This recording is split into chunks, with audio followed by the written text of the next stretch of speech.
Subject verb agreement. Question number 1, neither the book nor the pain on the table. यानी कि table पर ना ही book था और ना ही कलम थे। इसका करेक्ट आंसर होगा option C is neither the book neither the table, यानी कि is there on the table, यानी कि टेबल पर ना ही किताब था ना ही बुक था। यहाँ पर नाइदर नॉर, जब भी नाइदर नॉर आइदर और आए ना, तो इसका रूल ऑफ प्रोक्सिमिटी का रूल फॉलो होता है। यानी कि जो नज़दीक वाला सब्जेक्ट होता है उसी के अकॉर्डिंग वर्ब लगता है। यहाँ नॉर है ना, तो नॉर के नज़दीक कौन है? द पेन सिंगलर है, एक ही पेन है ना, तो इसकी वजह से हमें वर्ब कैसे लगेंगे? वर्ब सिंगल लगेगा। इसलिए यहाँ पर करेक्ट आंसर होगा option E C is.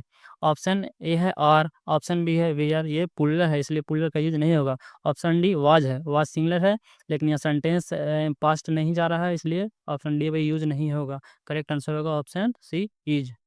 Number 2 है the furniture fill in the blank delivered yesterday. यानी कि फर्नीचर को यस्टरडे डिलीवर्ड कर दिया गया है। इसका करेक्ट आंसर होगा option A was. The furniture was delivered yesterday, यानी कि फर्नीचर था कुर्सी, फर्नीचर होता है कुर्सी जो कल ही डिलीवर कर लिया गया है। यानी कि फर्नीचर है ना, फर्नीचर ऐसा है ना जो सिंगुलर अनकाउंटेबल नाउन होता है, ये हमेशा वर्ब सिंगुलर लेता है। इसलिए करेक्ट आंसर होगा option A the furniture was delivered yesterday. Option B है वेयर, वेयर ये पुल्ला है, ये नहीं होगा। ऑप्शन सी आर, ये भी पुल्ला है, ये भी नहीं होगा। ऑप्शन डी इज, या the furniture is deliver yesterday, यहाँ पर ये इज हो सकता था लेकिन यस्टरडे या यस्टरडे से ही पता चल रहा है ना कि ये टेंस पास्ट में जा रहा है। इसलिए यहाँ पर करेक्ट आंसर होगा option A was. Option D is नहीं होगा। क्वेश्चन नंबर 3 है several of the student fill in the blank chosen for the project. यानी कि बहुत से स्टूडेंट को सिलेक्ट किया गया है इस प्रोजेक्ट करने के लिए। इसका करेक्ट आंसर होगा ऑप्शन डी वी है several of the student were chosen for the project. Several हो गया ना, सेवरल है ना जो अपने बात का जो अकॉर्डिंग वर्ब लेता है। यानी several of the student, several of the student है ना, ये बहुत से स्टूडेंट है। सेवरल इसे भी ये पुलर लेता है वर्ब, इसलिए several of the student were chosen for the project, यानी कि बहुत से स्टूडेंट को इस प्रोजेक्ट के लिए चुना गया है। क्वेश्चन नंबर 4 है the data fill in the blank being analysed by the researcher. यानी कि डाटा को एनालाइज किया जा रहा है रिसर्चर के द्वारा। इसका करेक्ट आंसर होगा option A the data are being analyse by the researcher. यानी कि आर या डाटा, डाटा है ना यहाँ पर, डाटा है जो फुलर फॉर्म में है, और डाटा का सिंगलर होता है डाटम, डाटा मीन्स होता है सिंगलर, और डाटा हो गया ये फुलर फॉर्म। इसलिए करेक्ट आंसर होगा option A are the data are being analyse by the researcher, यानी कि रिसर्चर के द्वारा डाटा को एनालाइज किया जा रहा है। ऑप्शन बी है वेयर, वेयर है ना कि ये वेयर, ऑप्शन बी वेयर नहीं होगा क्योंकि वेयर के साथ बीइंग नहीं होता। ऑप्शन सी है इज, अब द डाटा इज, ये इज नहीं होगा क्यों? जब डाटा में रहता ना तब इज हो सकता था, यहाँ डाटा पुलर है इसलिए पुलर के साथ पुलर वर्ब ही होगा। इज सिंगलर है इसलिए सिंगलर का यूज नहीं होगा।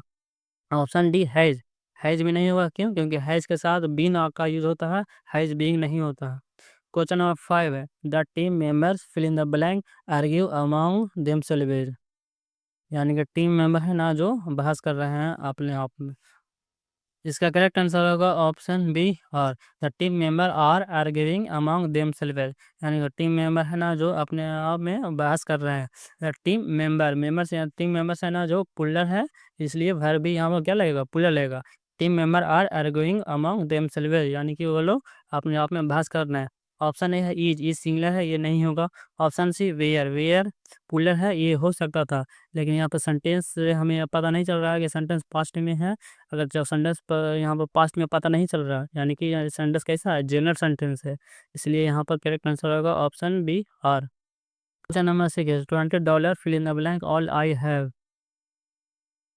करेक्ट आंसर होगा option C $20 is all I है। $20, $20 में से ना यहाँ पर एक एंटिटी बन गया $20। ऐसे तो डॉलर लग रहा है कि देखने को एक पुलर है लेकिन ये पुलर नहीं है। $20 मिलकर एक एंटिटी, एक सिंगल एंटिटी बन गया। और जब एक सिंगल एंटिटी बन जाता है ना कि सिंगल क्वालिटी बन जाता है, तो ये भाई हमेशा सिंगलर लेता है। इसलिए करेक्ट आंसर होगा option see the $20 is all I have, यानी कि मेरे पास $20 है। ऑप्शन ए है आर, ये नहीं होगा। Option B was single was हो सकता था लेकिन सेंटेंस हमें ऐसा लग रहा है कि पास्ट में नहीं जा रहा है, यानी सेंटेंस जनरल स्टेटमेंट में है, इसलिए वाज का यूज नहीं होगा। Option D were, were plural है, ये तो नहीं होगा।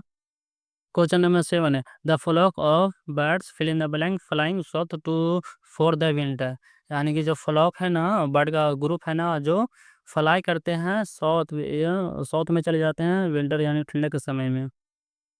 इसका करेक्ट आंसर होगा option B is the flock of birds is flying from south, flying south for winter. यानी कि जो बर्ड है ना, जो साउथ में चले जाते हैं फ्लाइंग करते हुए विंटर के समय में। The flock of bird, of यहाँ पर प्रोपोजिशन है, ऑफ प्रोपोजिशन के बाद बर्ड है।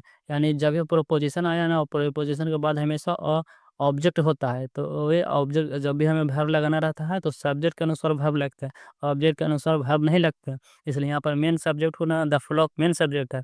द फ्लॉक है जो सिंगलर है, और सिंगलर है तो इसके साथ हमेशा सिंगलर वर्ब ही होगा। इससे करेक्ट आंसर होगा option B is the flock of bird is flying south for winter. यानी कि विंटर में साउथ में चले जाते हैं।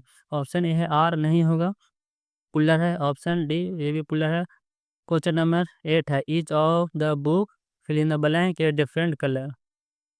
यानी कि प्रत्येक बुक है ना जो डिफरेंट कलर का है। इसका करेक्ट आंसर होगा option C has, each of the book has a different colour. जब भी ईच हो गया, आइदर हो गया, नाइदर हो गया, नॉर हो गया, ऐसे डेफिनेट प्रोनाउन है, ऐसे हमेशा वर्ब सिंगलर ही लेते हैं। इसलिए करेक्ट आंसर होगा option C has, each of the book has a different colour. यहाँ पर पोसेशन बता रहा है, और जब भी पोसेशन सेंटेंस में बताए ना तो हैव या हैज का यूज होता है। इसलिए यहाँ पर करेक्ट आंसर होगा option C has. Option D have नहीं होगा, क्यों? क्योंकि ईच ये सब है, गया ईच, आइदर, नॉर, ये सब हमेशा सिंगल वर्ब लेते हैं। ऑप्शन ए हैविंग, हैविंग तो होगा ही नहीं, डायरेक्ट कभी भी बिफोर नहीं यूज होता है। ऑप्शन बी आर, आर भी नहीं होगा, क्यों? आर क्यों? क्योंकि आर है जो पुल्लर है, ये भी नहीं होगा। इसलिए करेक्ट आंसर होगा option C has. The crowd fill in the blank cheering loudly. इसका करेक्ट आंसर होगा option C was, the crowd was cheering loudly. यहाँ पर क्राउड है ना जो सिमिलर की तरह यूज हुआ है। यहाँ पर क्राउड जब सिमिलर की तरह यूज हुआ है तो वर्ब भी यहाँ पर क्या लगेगा? सिमिलर लगेगा। इसलिए यहाँ पर करेक्ट आंसर होगा option C was, the crowd was cheering loudly. यानी कि भीड़ थे ना जो बहुत लाउडली तरह से चीयर कर रहे थे अपने टीम को। ऑप्शन ए है हैविंग, हैविंग कभी भी डायरेक्ट बिफोर नहीं हो सकता। ऑप्शन बी आर, आर है जो ये भी नहीं होगा, क्योंकि आर पुल्लर है, इसलिए पुल्लर से ये नहीं होगा। ऑप्शन डी वेयर, ये भी पुल्लर है, ये भी नहीं होगा। यहाँ पर करेक्ट आंसर होगा option C was. Question number 10 है, the crowd member fill in the blank cheering loudly. इसका करेक्ट आंसर होगा option D were, the crowd members were cheering loudly. यहाँ पर द क्राउड मेंबर्स है ना, ये जो पुल्लर की तरह यूज हुआ, और जब सब्जेक्ट पुल्लर की तरह यूज होगा तो वर्ब भी पुल्लर ही लगेगा। इसलिए करेक्ट आंसर होगा option D were, the crowd member were, the crowd member were cheering loudly. यानी कि क्राउड के मेंबर थे ना बहुत चीयर कर रहे थे लाउडली, यानी कि शोर शोर से चिल्ला चिल्ला के अपने टीम को चीयर कर रहे थे। ऑप्शन ए हैविंग नहीं होगा, ऑप्शन ए बी है are, the crowd member are cheering loudly, ये हो सकता है। ऑप्शन बी आर ये हो सकता है, लेकिन ये यहाँ नहीं हुआ, क्यों? क्योंकि यहाँ पर जब एक जनरल स्टेटमेंट होना तब उसके समय यूज होता है आर का। यहाँ पर स्टेटमेंट है ना जो एक पास्ट एक घटना के बारे में बताया जा रहा है, यानी कि रोज रोज रोज थोड़ी ना क्राउड को चीयर करेगा। क्राउड चीयर एक आध दो दिन होता है, जब कभी मैच जीता जाता है तब होता है। तब एक किसी पास्ट घटना के बारे में यहाँ पर जानकारी मिल रहा है, इसलिए यहाँ पर वो वेयर का ही यूज होगा, वेयर का ही पास्ट में ही जाएगा सेंटेंस। यहाँ पर आर नहीं होगा। और जब होता है, जब ये स्टेटमेंट सिंपल होता है ना या जनरल स्टेटमेंट होता है ना, तब आर का यूज होता है। इसलिए करेक्ट आंसर होगा ऑप्शन डी वेयर।